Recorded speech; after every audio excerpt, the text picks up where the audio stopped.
Al inaugurar la reunión de la mesa directiva de la Conferencia Regional sobre el Desarrollo Social de América Latina y el Caribe, el presidente Andrés Manuel López Obrador señaló que el encuentro entre las 28 naciones participantes se convertirá en justicia e igualdad para sus pueblos.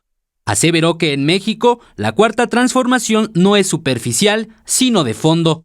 Porque nos hemos propuesto arrancar de raíz al régimen corrupto de injusticias y de privilegios.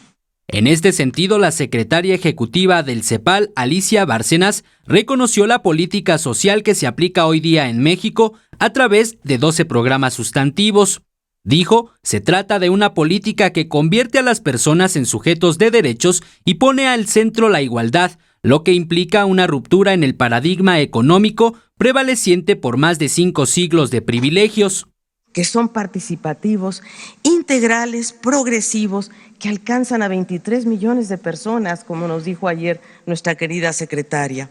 Por su parte, María Luisa Albores, secretaria de Bienestar y nueva presidenta de la Conferencia Regional sobre Desarrollo Social de América Latina y el Caribe, aseveró que la experiencia de México servirá para construir países más justos y fronteras más humanas.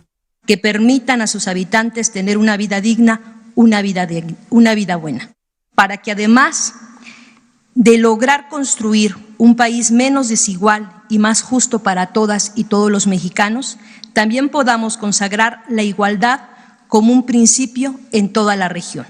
En este acto estuvo presente el canciller mexicano Marcelo Ebrard, quien dio a conocer que México ve hacia el sur para ser parte activa, resuelta y comprometida de la causa de América Latina y el Caribe. Eric Pinto, 21 Noticias.